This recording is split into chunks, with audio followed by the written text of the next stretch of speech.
Hey guys, what's up? My name is Sean Wayne and today, pag-usapan nga natin itong video na napadaan sa akin while I was doing a search. Kanina nga, prior to this, nagbigay po tayo ng commentary video sa Percy Lapid, no? Video about kay Idel. Okay? So, ito po yon. So, while I was doing this, so nag-search ako kasi may sinasabi dito si Ka Percy na natakal na ni Attorney Claire, which is ito, conflict of interest. No? So, while I was doing the search, lumabas sa akin tong video na to ng Daily Inquirer. This was 8 years ago. Panoorin natin.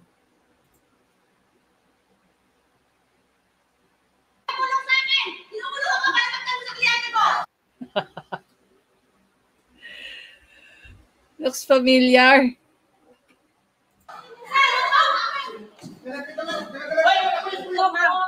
MPD media kayo. Kakampi niyo ba yung media? Hindi na ay ang taga-ABS-CBN po ako. Pasensya na. Tulong lang ako. Taga-DCRJ po. Oo, DCRJ. You are? Walang Attorney Claire Castro po. Walang warrant, sir. Diba? So, here, siguro akala nila isang ordinaryong host lang si Attorney Claire. So, nag-iba yung salita nila nung nagpakilala ng abogado, si Attorney Claire. Balikan natin. DCRJ po. Oo, DCRJ. You are? Walang Attorney Claire Castro po. Walang See? Again. Oo, DCRJ. You are? Walang Attorney Claire Castro po. Walang warrant, sir. Kinaladkad sa SM Mall.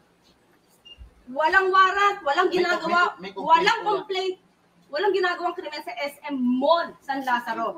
Para kaladkarin. Walang complaint pinapakita. Opo. Sa Attorney Claire, you are the lawyer. Ang cellphone ni Jackson. Nagulat po kami. Walang warrant. May text po sa amin yung babae na magkikita sila sa mall para pag-usapan ang bata. Tapos papahuli. Bakit sila agad nando doon?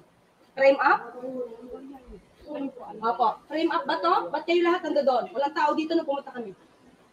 Dahil nandun nga po kami sa follow-up operation. Follow up? Anong Yung complaint ko, ma'am, hiningi mo, sabi mo sa akin, confidential. Walang complaint. Paano follow up? Confidential, ma'am, kailangan malaman ko rin yung reklamo sa akin, ma'am.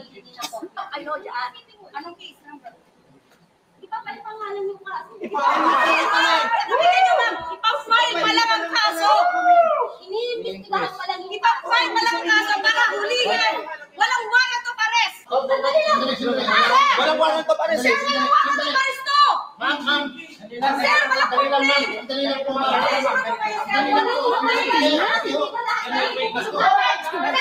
Pakita niyo muna sa akin. Pagkagawa sa kliyente ay kasalanan ang ulo mo. Naiyak ako dito sa sinabi ni attorney niya. Pakinggan niya. Kung ang pagtanggol sa kliyente ay kasalanan, ikulong niyo ako. Pakinggan niyo. Pakita niyo muna sa akin. Pagkagawa sa kliyente ay kasalanan ang ulo mo. Ano kasalanan mo? Parang pagtanggol ang kliyente ko, kasalanan? Gano'n ka na makabusado? kasalanan mo, sige, sigaw-sigawan mo ako. Yan! Ikaw, hindi ka naninigaw, hindi ka nangalagyan ng kliyente? Dali po, ma'am. Ando lang na pera. Sir, pasensya na po talaga, ha?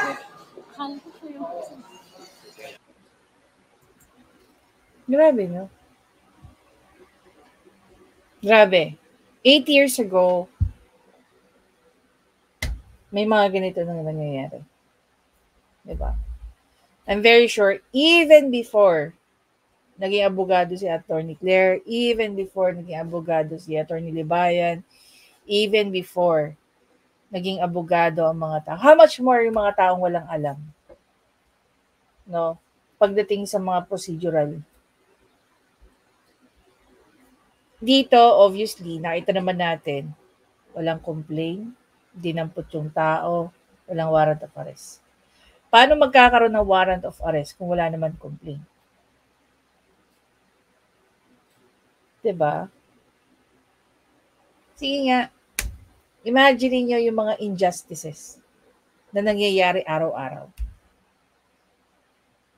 Kawawa yung mga taong hindi alam yung kanilang mga karapatan. Kawawa yung mga taong hindi alam yung mga tamang procedure. Sabi nga ng professor ko No? Sabi niya, you know what? Hindi sa akin pero for the entire class. Sabi niya, kailangan niyo mag-aral na mabuti, guys. Kasi kung ang doktor, no, nandyan sila para i-save yung buhay ng isang tao. Ikaw bilang abogado, andyan ka para i-save ang freedom o kalayaan ng isang tao. And dito, makikita natin in action kung paano kayang pagtanggol ni Attorney Claire ang mga kliyente niya.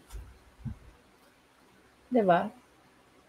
Actually, before ako may mga nakakita na no? Mga nag-comment na. 8 years ago, 56 views lang. Oh. Walang complaint, walang warrant of arrest, mandandampot ng tao. Attorney Claire is a passionate lawyer. Sabi rito ng isang Rolando, amazing woman, so proud of you, Attorney Claire, 9 months ago. So ilan pa lang kami, pangatlong tao pa lang ako after 7 years ago. Sabi ng isa, City, that's right, like what Attorney Claire said, kung kasalanan ipagtanggol ang klient, ikulong niyo ko. She is a lawyer with dignity if that is the way she react, and that is how important her job. Pag kayo ang aarestuhin na walang warrant, hindi ba kayo magagalit? Hanggang ngayon, 2023 na, yung ibang polis hindi alam ang tamang due process. Grabe si Ma'am Attorney Claire, mabuhay po kayo. Ganito na ang Pilipinas ngayon, pwede ka nalang hulihin nang hindi mo alam yung charges laban sa iyo at walang warrant. Kakatakot na ha. Sabi ko nga kay Attorney Claire, akala ko first time niya narinig yung sinabi ko sa kanya. Hindi pala. I'm very sure. Mas marami pa siyang alam more than sa nasabi ko sa kanya. Tayo niya lang sabihin sa akin para hindi ako madiscourage o hindi ako madiscourage. Diba? Oh. Sabi dito, yan ang aming abogado ng bayan, Attorney Claire Castro. Mabuhay ka po. Ngayon ko lang nakita tapang ni Attorney Claire. Yes, kahit ako guys, ngayon. The first time kong ma-meet si Attorney Claire, grabe, napaka low profile, imagine mo, kausap ko na isang kilalang, host ng ABS-CBN. Pero napaka low profile na tao. Even Attorney Libayan, alam mo yung magaling mong yung walang star complex na attitude, ganyan, wala. Nako, she's not just an ordinary attorney. She's one of the best trial lawyer in the Philippines. The policewoman, she has the gut to arrest her. The police did not follow their jurisdiction. Should have based their action in accordance to the law. Lupit ni Attorney Claire 6 months ago. Maraming police abusado, you will pay for what you did. Abogado na binangga nyo, tingnan nyo dyan. Obvious ginagawa na sinari ng client, si Attorney Claire ang kailangan ng bayan, matapang ipagtanggol ng inaapi, and suddenly everyone becomes an expert. Ay, nako. Lalo kong mga kay Attorney Claire. Ako, ever since naman umanga na talaga ako kay Attorney Claire. Ganyan ang tunay na maabilidad na abogado, Attorney Claire Castro. She walks the talk. Oh, yeah. Alam niyo kung bakit ganyan si Attorney Claire? Why she walks the talk? Unang-una sa lahat, dun sa mga hindi po nakapanood o nakapakinig ng podcast ng mga sausawero. Sinabi ni Attorney Claire na once upon a time, siya daw po ay naging corps commander. She leads. She knows how to lead the pack. Kaya hindi na tayo dapat magulat kung bakit ganyan siya. Meron po siyang leadership. Pero hindi po siya yung tipong leader na authoritarian. The way I see it, Attorney Claire is more like, may tawag dun eh. She's more like, binibigyan kanya ng autonomy. Diba? Bibigay niya sa'yo yung opinion niya. Bahala ka na. Kung sa tingin niyang okay, bibigay niya yun sa'yo. Ngayon, kung i-accept mo yun, well then and good. Otherwise, if you can make it better, the way I see it with Attorney Claire, ganoon naman very open-minded naman si Attorney Claire. Who let this beautiful lawyer loose? Nakita niyo tuloy nahanap niyo. One-sided caption, so obvious who is right and who is wrong. Hindi naman one-sided. No? Hindi naman one-sided. Well, siguro, maswerte lang tayo kasi mas kilala naman na natin si Attorney Claire ngayon. No? Pero kung napanood natin prior, kahit ako kung hindi ko kilala si Attorney Claire at napanood ko to, saludo ako sa kanya. Flagrante delicto means caught in the act while in the commission of a crime.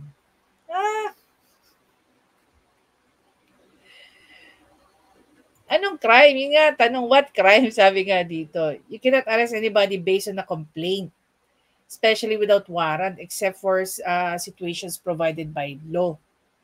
Yes. In flagrante. Ano nga yung crime?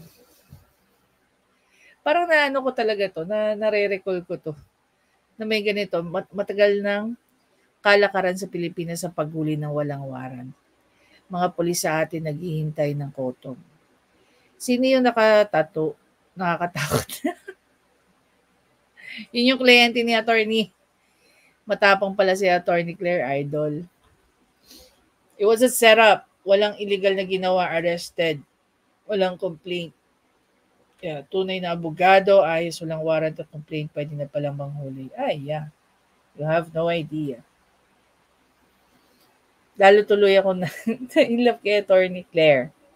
Good evening, attorney. May bahay akong pinapatayo kaso nga lang sa lupa nung manugang ko. Gusto ko sanang hiwalayan ang asawa ko kasi hindi ko na kayang araw-araw lasing. May habol ba ako, attorney? Kasal kami ng asawa ko. Si attorney naman yung tinatanong. Hayaan na lang natin.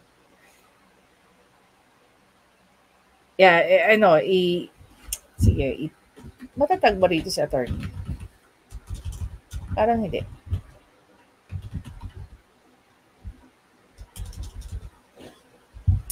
Sabihan ko na lang si attorney Mr. Castillo.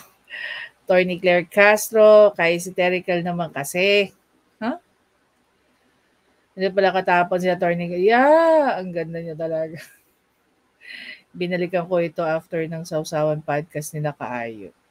Yeah. Lalong humanga kay Attorney Claire. Freak daw, stupid, amazing lawyer. So, hindi lang pala ako. Ang dami na rin mga kabatas na nakapanood nito. Galing mo. So, obviously, itong mga taong to, mas kilala na si Attorney Claire. So, alam na natin na iba, no? Nakakaano? Ano daw?